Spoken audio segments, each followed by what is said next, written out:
Eye on Education. I'm Fred Martino. Across the nation, schools are reporting a lot of openings. Listen to this. At the start of the school year in August, the Illinois State Board of Education reported more than 5,300 unfilled positions statewide. That's 5,300. And some states that pay less have an even bigger problem.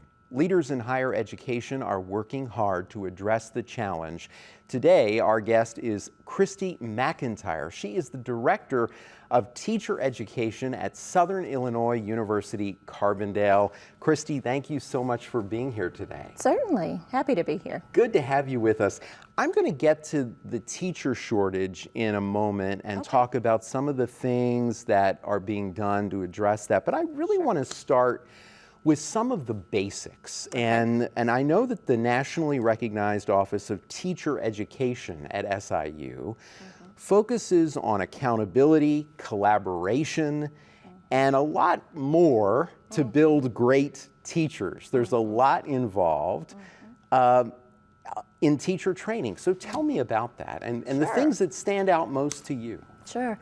I think one of the greatest things that, as it relates to accountability that we've been engaged in, is a continuous process of looking at what works in our program and what does not work. And so we focus a lot on assessment, we focus on feedback, we look at how we're supporting our candidates and our future teachers.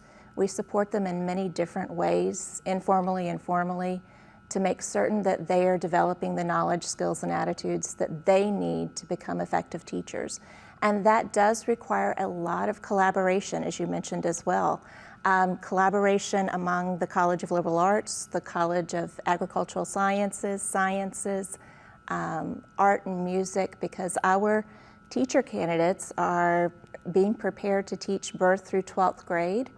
And we partner with faculty from all over the campus. Not only just the faculty on the campus, but also faculty in our community school districts. We have over 300 teacher candidates placed in over 100 schools throughout the region. So there's a lot of collaboration going on in teacher education. And I think that's so important and so great to hear.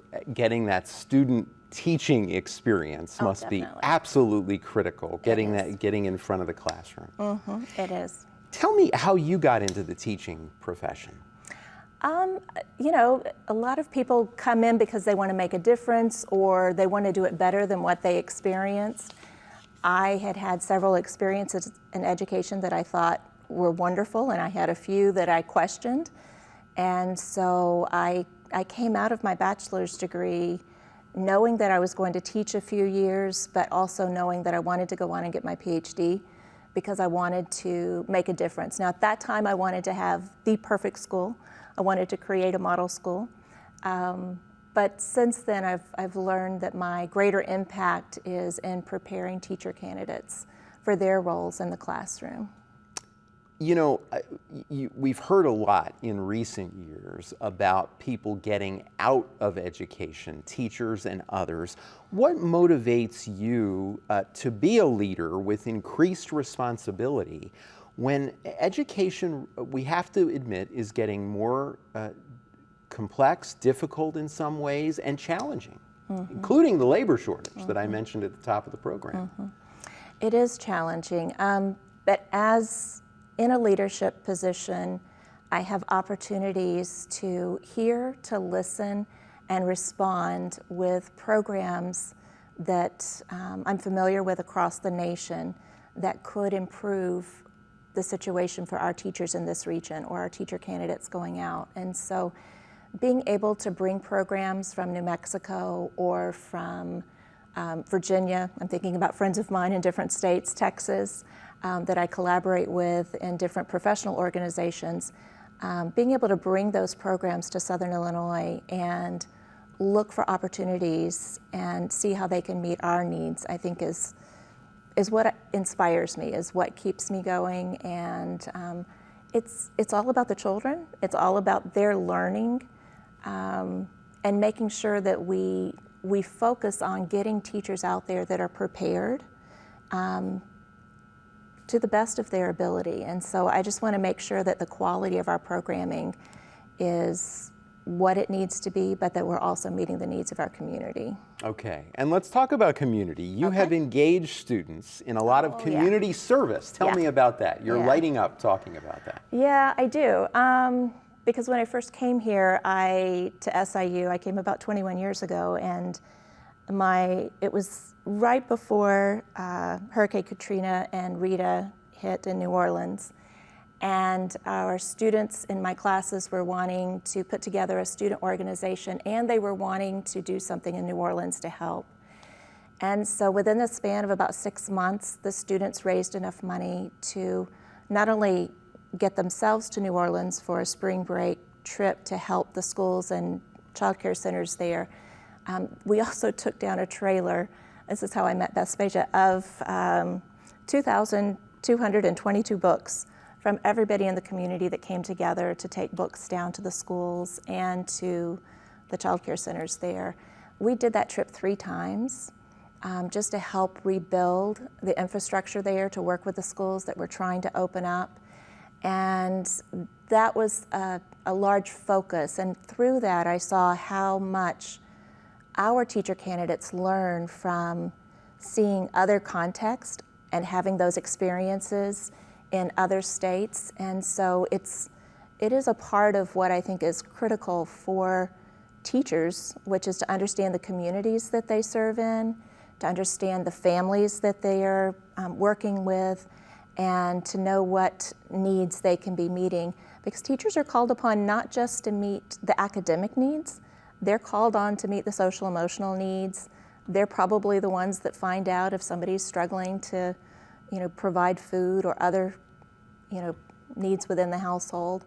And as such, we need to prepare our teachers for those moments as well. And so getting them out in the community early, getting them engaged in the community, teaching them, and it was one of the courses I taught, Child, Family, and Community Engagement. So I am passionate about that part. Yeah, and of course, around the nation, there's the community schools movement. So right in the schools, that connection to the community is becoming more and more common, offering services to students who may not have enough food at home, who may not have other advantages that many of us take for granted.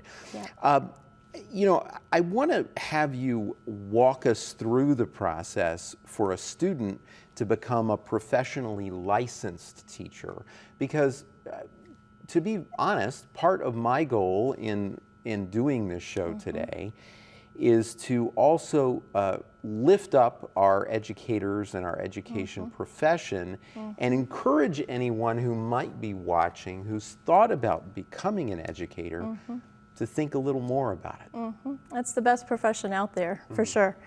It's such a rewarding experience, and the more prepared they are, the more that they know and have opportunities to explore their skills, which is one of the things that we make certain that they do, is that once they come into the teacher education program, they're engaging in coursework like the course I mentioned, Child, Family, and Community Engagement, or learning about our diverse society.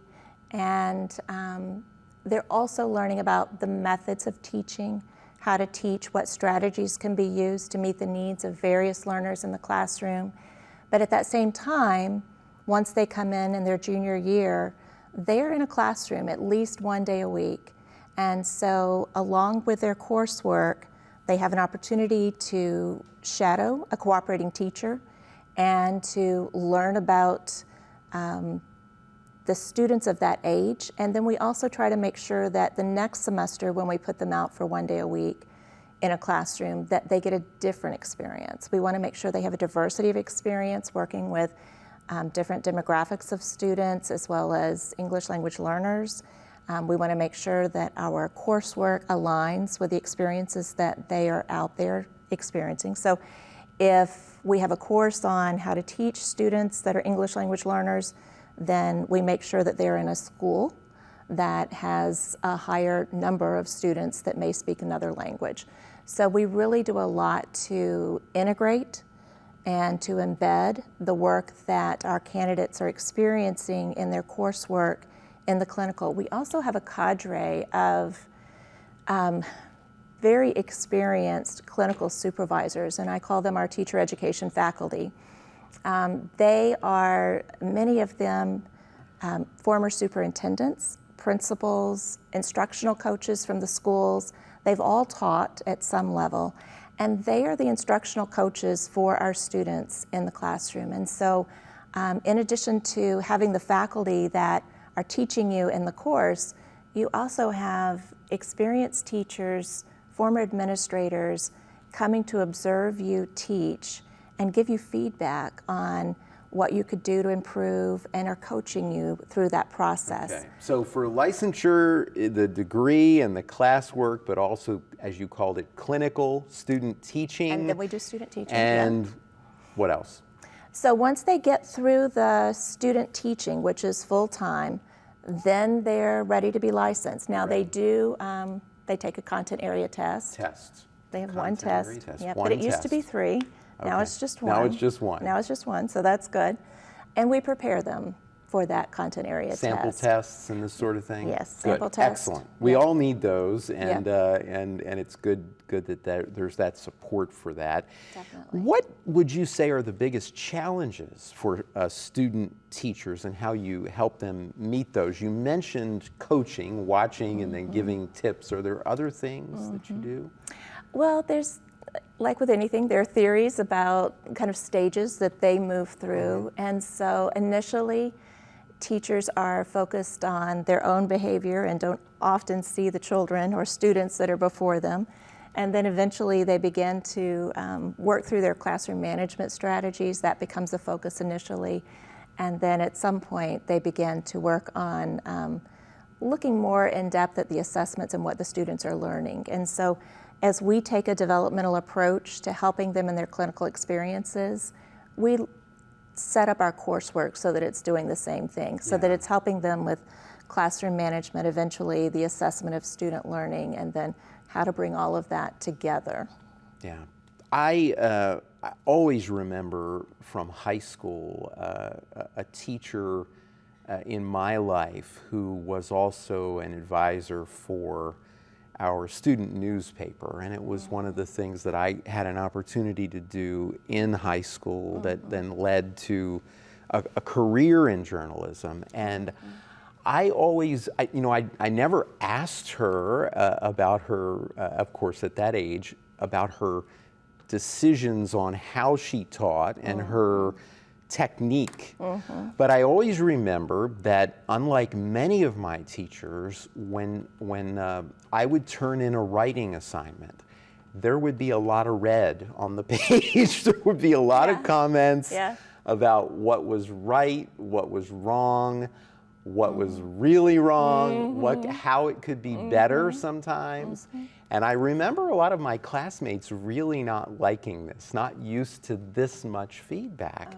But that was why she was one of my favorite teachers, because I left her class and I became my own editor. I was now armed with the ability to edit my own work. Because she gave me that. And years later, I told her that, and it meant a lot. So this is also another reason I'm mentioning that. It's important to tell our teachers, even if it's many years later, how much of an impact they've had. As someone who's taught college courses myself, that has meant more to me than probably any feedback I've ever gotten in any job. Yeah, and it's that formative feedback that's so valuable that we learn from. That's what the research tells us, is that when we get that formative feedback, we can make corrections and changes and improve. Yeah. So I'm glad that you appreciated that and that you let your teacher know that too. Yeah, and that means a lot to teachers to let them know, and it also helps them to know what they're doing well from a student, in addition to other professionals in teaching.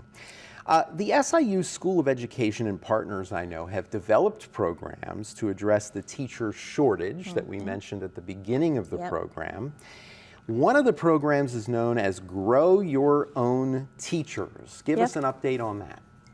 So the Grow Your Own Teachers again, is a very community-based program where oftentimes we find there are people within school buildings who've been in and around education but just haven't made that final commitment to complete a degree towards education. So they may be teachers' aides, paraprofessionals, some other type of assistant in the classroom or in the school building itself, and they've been drawn to education. They just haven't taken that next step. And so the Grow Your Own program allows us to individualize curriculum, individualize programming. And so we take the time to go through their transcripts to see how far they did come in whatever fields they explored. And we help tailor a program for them so that they can work towards becoming licensed. We are able to give some work experience credit. So if they've been a school paraprofessional for a while, then we're able to use that as some course credit to go towards the degree at the end. Okay. Yeah. Very interesting. There's another initiative called the Teacher Residency Partnership. Yeah. Bringing together local educators and mentors. Tell me about that program as well. So I'm going to contrast the two for just a moment, where the Grow Your Own allows us to establish programming at the pace that works for somebody who's physically working full-time. The Teacher Residency program is a concentrated program that allows us to get teachers out into the field quicker. And so instead of doing the traditional fall, spring, take off the summer, fall, spring, we start them in a summer, move them through a residency experience where they're out in the schools 4 days a week, and then student teaching in the spring, and then they'll finish up coursework in the summer. So they could move from being a sophomore and eventually graduate right after their junior year, after that second summer, and be ready to go into the classroom sooner. And so it's a more intense program, but it's more immersive. And so we're looking at and working with those other faculty across the campus to integrate their coursework into those clinical experiences. So great to hear that. As we all know, having more options in education is really important, more pathways to get there. Definitely. So, inspiring the next generation of teachers, something we've already talked about on this program, is a critical aspect of the teacher education program at SIU Carbondale. One of the innovative programs that is underway is called Educators Rising, and I want to talk about that too. Love this program. I need to do a shout out to Brooke May, who is running this program for us here in Southern Illinois. She recently presented to the State Board of Education the wonderful things that they're accomplishing down here. Last year they had 9 Educator Rising clubs in high schools. They've expanded that to 14 for this coming school year. So if you think about Future Educators of America is what they were called when I was younger, and now they're Educator Rising Club. So people who are interested in becoming teachers can be a part of this club during high school, and they will engage in different activities during their high school years that will help them understand the field of education. They can also begin to take dual credit coursework, and that will help them earn credit towards college. We had, at Touch of Nature last spring, 150 future teachers come and be a part of an education day out at Touch of Nature with us that were in Educator Rising clubs from the local schools, and it was just high energy and so motivating to see our local students that are excited about becoming teachers and educators going forward. So it is a wonderful initiative right now, and we're hoping to expand this across the high schools in Southern Illinois and increase that energy and excitement around becoming a teacher. Well, good luck with that. I hope that it continues to grow. It makes me think of another issue, something that wasn't available to me when I was in high school, but had it been available to me, it's something I would have definitely jumped on, and that is dual credit. We always hear about dual credit. Tell me about how SIU's dual credit opportunities can play a role in helping college-bound high school students and as well their instructors. Sure.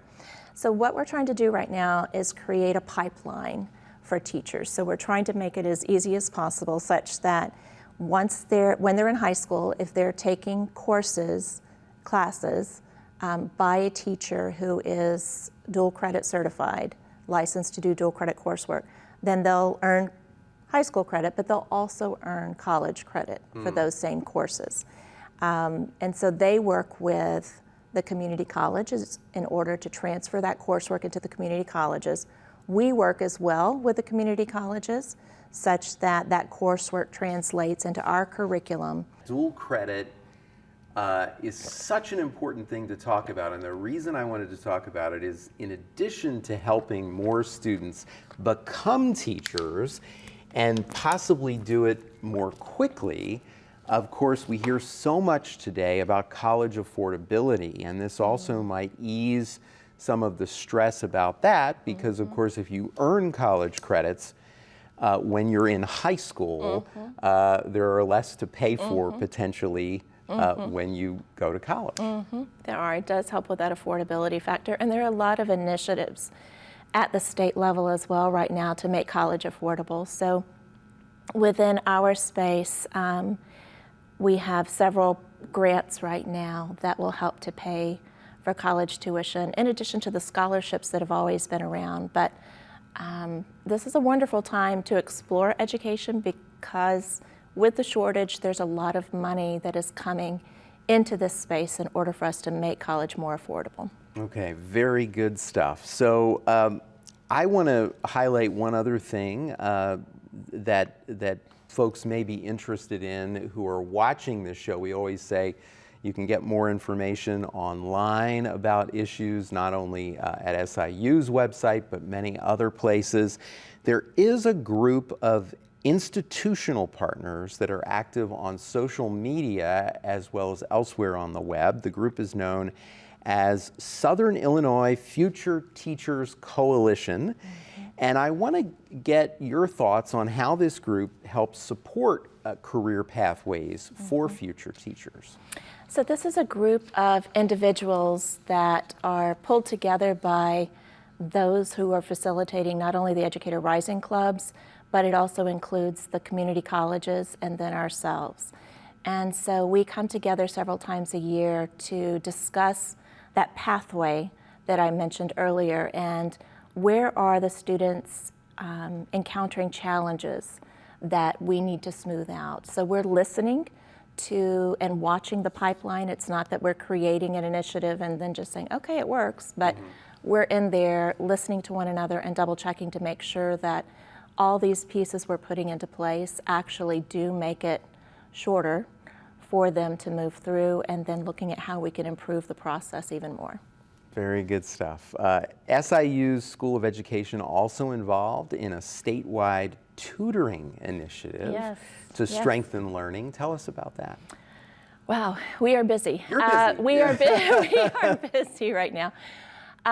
Yes, the Illinois State University is the main person in charge of this grant, and there are 6 regions, and SIU system is one of 6.